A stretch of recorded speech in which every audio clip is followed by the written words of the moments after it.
On the broadcast tonight, Tokyo's territorial claims. Korea issues a formal protest to Japan after Tokyo conducted a controversial opinion poll that asked citizens their views on Korean-controlled Dokdo islets. We'll have the details. Corruption scandal. A former chief of the National Tax Agency is arrested on charges of accepting kickbacks from a local food and entertainment conglomerate in exchange for favors during a tax audit. And rocky road ahead. Snowden asylum may presage a rocky period in U.S. Russia ties. Russia downplays its decision to grant the American fugitive temporary asylum, but the U.S. says it is a major disappointment and may call off a key summit. Early edition begins now.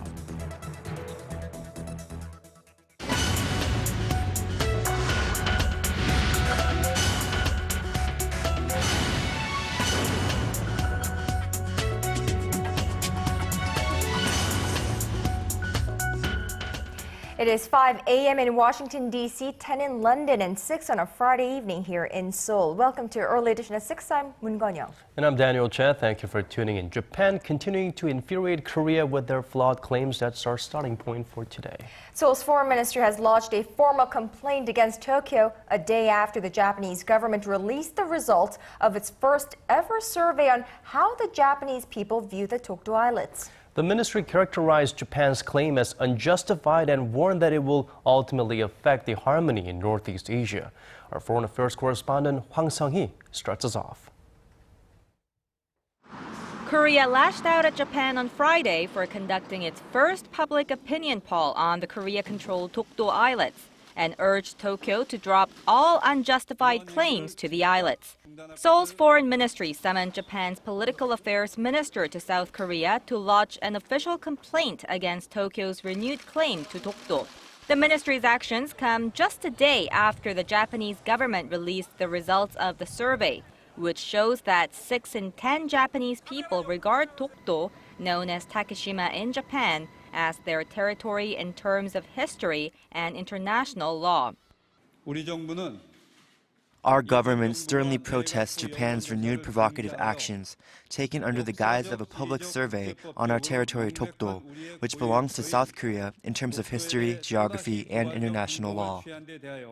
Dokdo has long been a thorn in Seoul-Tokyo relations, with Japan laying claim to the islets through various channels, including school textbooks and government reports.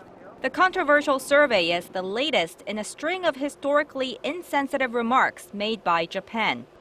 Earlier in the week, Japanese Deputy Prime Minister Taro Aso was heavily criticized for saying that Japan should learn from the tactics the Nazi regime in Germany employed to change its constitution. Just over 2 months ago, Osaka Mayor Toru Hashimoto said that the Japanese military's use of sexual slavery during World War II was necessary for keeping Japanese troops in order. Seoul's foreign ministry said that Japan's constant distortion of history is deplorable and warned that the recent series of provocative remarks made by Japanese politicians will become a serious obstacle not only to Seoul-Tokyo relations, but also the harmony of Northeast Asia. Hwang Sung-hee, Arirang News. Japan once produced colorful paintings and wooden blocks called nishikie that were used as propaganda, and the information they conveyed distorted history and aimed to justify that country's wars of aggression. Now, more than 200 of those wood blocks are on display in Korea's South Chungcheong province to show how the paintings distorted history. The exhibit comes as Korea marks our Liberation Day from Japan's colonial rule on August 15th. Paul Lee has this report. It was an old form of propaganda used by the Japanese prior to its colonization of Korea, woodblocks called nishikie. This one shows Empress Myeongsung, the last queen of Korea's Joseon dynasty, which lasted from 1392 to 1910, being carried away by Shing dynasty forces during an incident in 1882, when in reality she escaped of her own accord. Another woodblock shows the king Heungsung Taewongun being escorted into Gyeongbuk Palace by Japanese soldiers when Japan actually invaded the palace. Nishikie were used as a way to distort history before photographs were invented. Japan used the blocks to belittle the Joseon dynasty, portraying events from the time as if they were real. Some 200 woodblocks are being shown at the Independence Hall in Cheonan, South Chuncheong Province, to mark Korea's Liberation Day from Japan's colonial rule on August 15th. I can see Japan's cruel intention to distort our history through the colorful paintings. In this woodblock, a Chinese official appears lost in an opium haze as four men representing Western nations look on. The artwork aims to show Western nations' designs on China and the origins of the First Sino-Japanese War and the Russia-Japanese War. The exhibition is being held to show how Japan continues to distort history and show where it began. Booklets and explanations are available to show the differences between what is portrayed in the Nishkie prints and the actual events, so that visitors can easily understand. Some say the aggression beneath the colors is a reflection of the artist's intent to distort history. Paul Yi, Arirang News. Now, moving on to the latest scandal destroying trust in the nation's public officials. Prosecutors are seeking an arrest warrant for former tax office chief Chun Gun-pyo on charges of receiving bribes from CJ Group in 2006. Now, he's accused of accepting hundreds of thousands of dollars in cash from the food and entertainment conglomerate in return for favors. Arirang News' Hwang Ji-hye has this report. The Korean government has pledged to root out tax corruption, and in a widening bribery probe into food and entertainment giant CJ Group, state prosecutors sought an arrest warrant for former tax chief Chun Gun-pyo on Friday. Chun was arrested earlier in the day, but in Korea, prosecutors must seek an arrest warrant to detain a suspect for more than 48 hours. Following 14 hours of intensive questioning, local reports say the ex-commissioner of the National Tax Service admitted to accepting money and goods from CJ, but denied it was in return for favors or abuse of his authority. Prosecutors accused Chun of receiving $300,000 and luxury watches from the conglomerate in 2006 after he was named commissioner of the tax office. During an internal audit into CJ Group in 2006, tax authorities obtained evidence the group had dodged some $300 million in corporate and income taxes. The nation's tax office, however, did not levy any penalties on the conglomerate. The investigation into the former tax chief comes at a time when the National Tax Service is going to great lengths to shake off its image as a corrupt and untrustworthy agency. But recent internal investigations of the tax office have revealed many irregularities. The office was supposed to collect around $1.5 billion more than it did between 2009 and March this year, raising suspicions of corruption within the agency. Hwang Ji-hye, Arirang News. To counter threats from North Korea while strengthening the nuclear umbrella for its ally in South Korea, the U.S. is planning to beef up security in the Western Pacific by stationing additional B-52 bombers in Guam. Our Kim Hyun-bin reports. The head of the U.S. Air Force Global Strike Command, Lieutenant General James Kowalski, says the United States is planning to station at least 6 nuclear-capable B-52 strategic bombers at Andersen Air Force Base in Guam to strengthen security in the Western Pacific region, including the Korean Peninsula.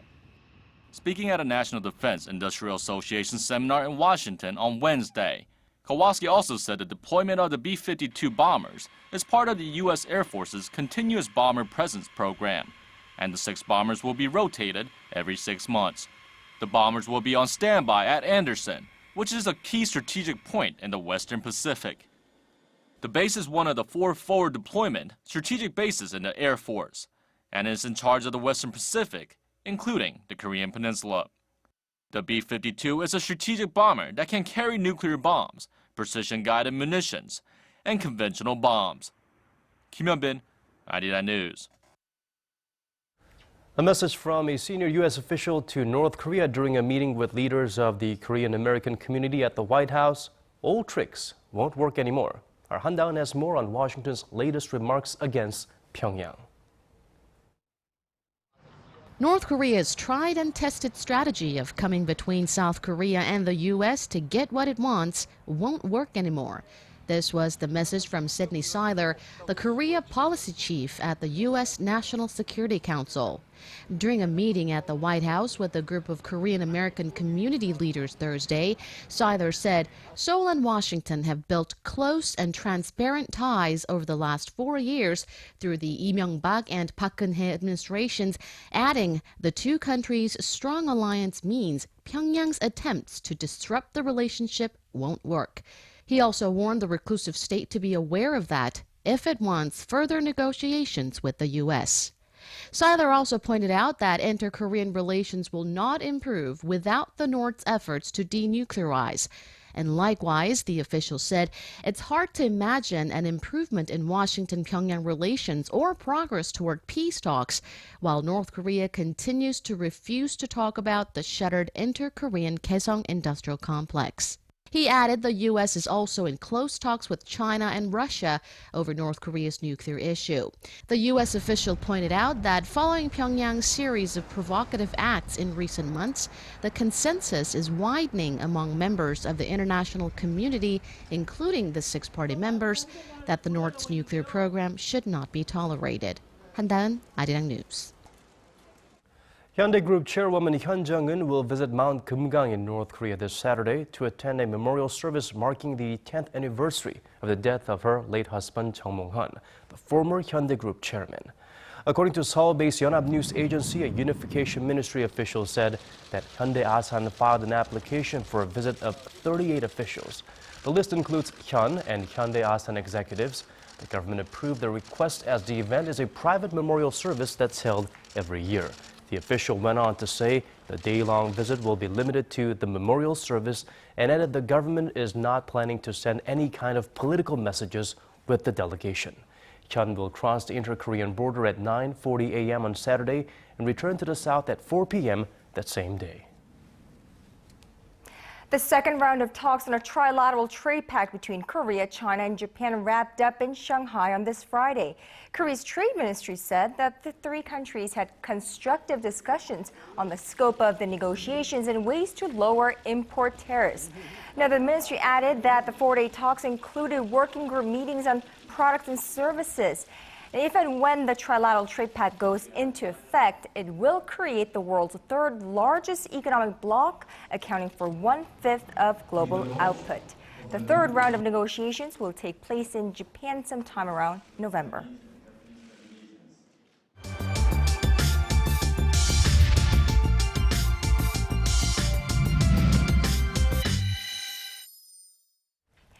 We reported earlier this week that major Korean conglomerates are focusing less on investing domestically and more on expanding key projects overseas. And this is why, although Korea's leading conglomerates keep posting handsome profits in sales, these benefits don't seem to be trickling down to the rest of the economy. Right, so we want to take a closer look at this trend, the reasons behind the actions by the nation's big firms, and the impact.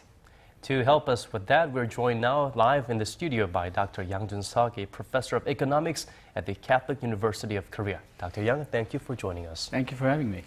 Now, so far this year, the total investment of Korea's 30 largest companies I have here has amounted to 149 trillion won. That's a little bit more than 130 billion US dollars. Now, of that amount, 28.3 trillion won, $25 billion were invested abroad. And the company's investments overseas have been growing considerably as well. Where is all this money being invested in? Well, if you look at the first slide, most of that, a lot of that money is going to the United States, the EU, and China, and Southeast Asia. And as you can see on the slide, it's growing very, very quickly, especially to China.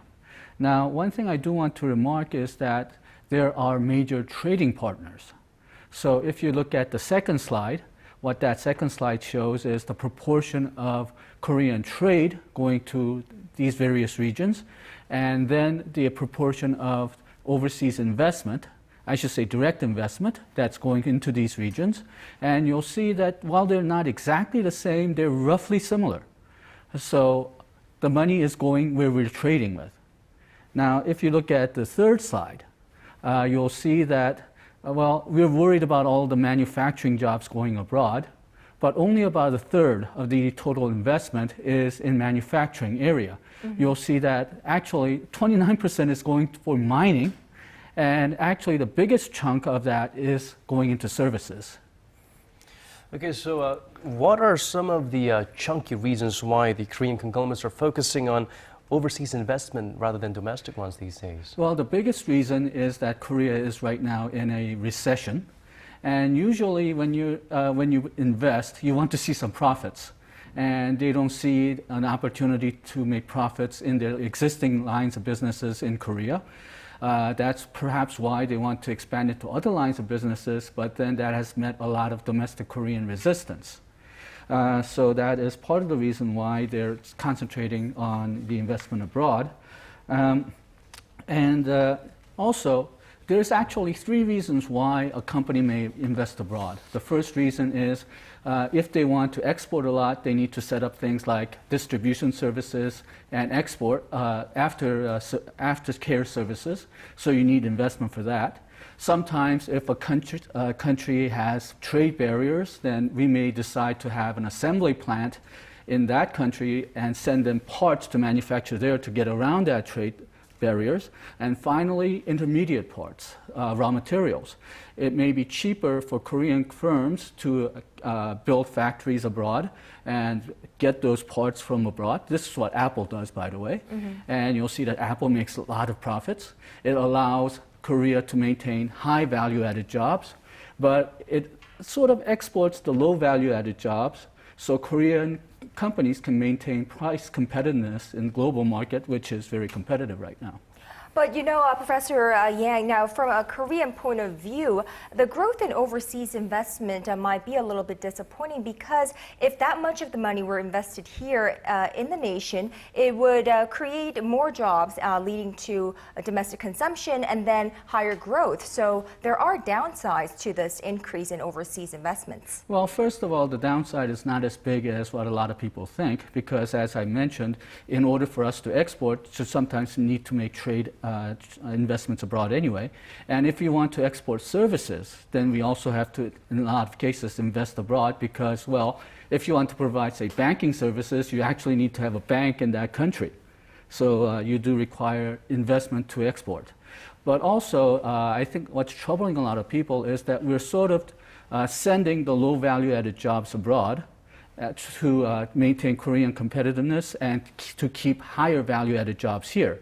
So that may add fuel to income disparity, but in my opinion, it's better for us to maintain those kind of Korean exports competitive rather than have the Korean prices go up and just lose the market altogether. We're a very heavily export-oriented country, but is there a way to increase domestic investment? Should we force companies to redirect overseas investment to the domestic market? My opinion is no, because, as I said, we sometimes need to make these investments abroad to export. But also, I think the major reason why we see a lot of foreign investment right now is domestic recession. Now, there's a chicken and an egg problem. If we have more investment in Korea, then we may see the economy recover somewhat. But if those investments are not profitable, then unprofitable Korean companies can lead to a worse economic situation in the future. I think what the government can do is to have some regulatory reform to lower the cost of domestic investment, because there are some regulations right now which are hurting domestic Korean investment.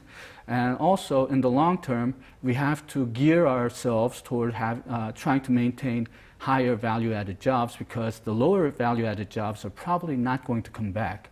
So this means more emphasis on things like R&D and education. No, but investment translates to an increase in productivity. So shouldn't we try to get companies to invest more domestically? Yes, domestic investment is always good. But I think we have to deal with these as sort of separate issues. Now, to deal with the increasing the domestic investment, I mentioned regulatory reform earlier, but ultimately investment goes where it is most profitable to firms. That means it's up to Korean government and the Korean people to adjust themselves into this new environment, because there's a lot of poor countries out there who are willing to work very hard at a very low wage. And Korea, frankly, I don't think it wants to do that anymore. I don't think we want to kill ourselves doing just easy work, but rather we want to use our brains and we want to get high wages. So think of this as an opportunity for us to transfer out of that old style jobs into this more modern, advanced type of economy. Right, as the economy grows, and it is Asia's fourth largest already, so definitely so.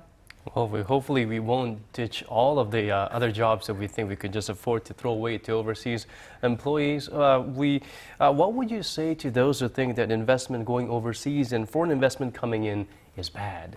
Okay, one of the ways that government has been trying to increase domestic investment is to attract foreign direct investment. But foreign direct investment means that foreigners come in and they either establish companies or factories here or buy existing companies. And a lot of Koreans are very worried about foreigners having managerial control over Korean companies. Now, frankly, when the money comes in and sets up new factories or makes old factories more efficient, that usually increases the wage for Korean workers if they are productive enough.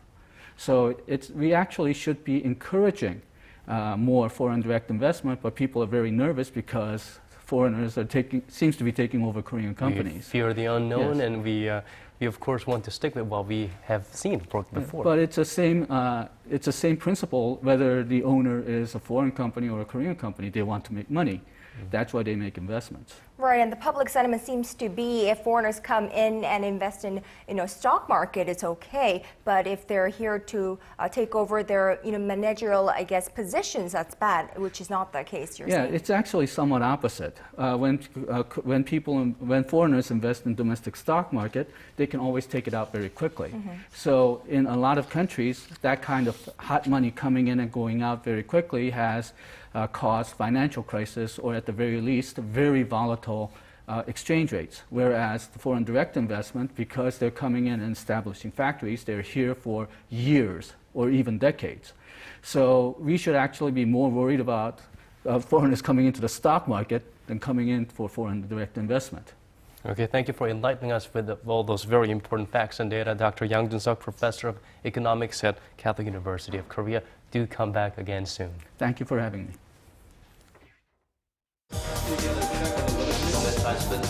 Digging deeper, getting to the bottom of stories that impact your life. Talking with you on air and online.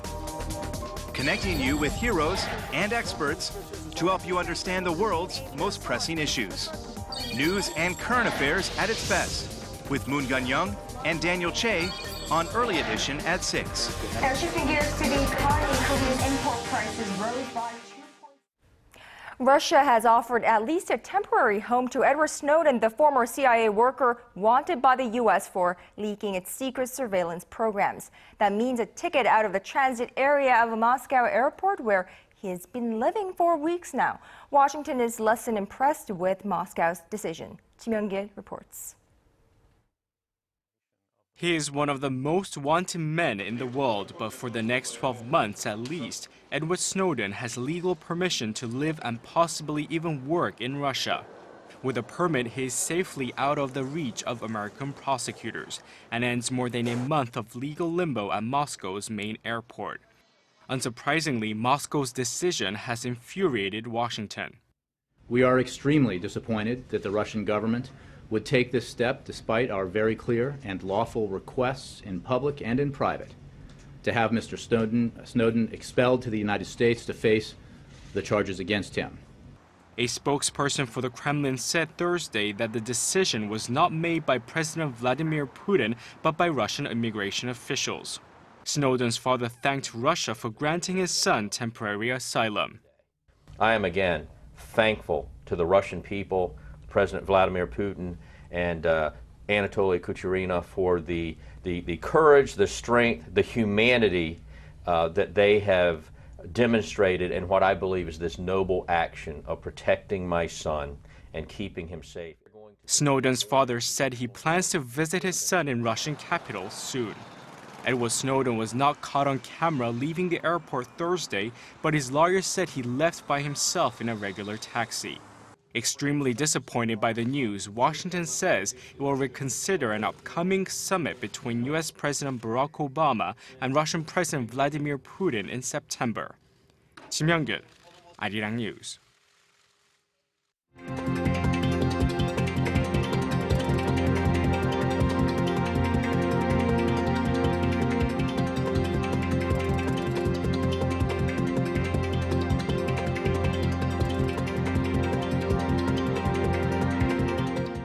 And now Hannah Kim for weather. I heard there's rain in the forecast of the weekend, Hannah.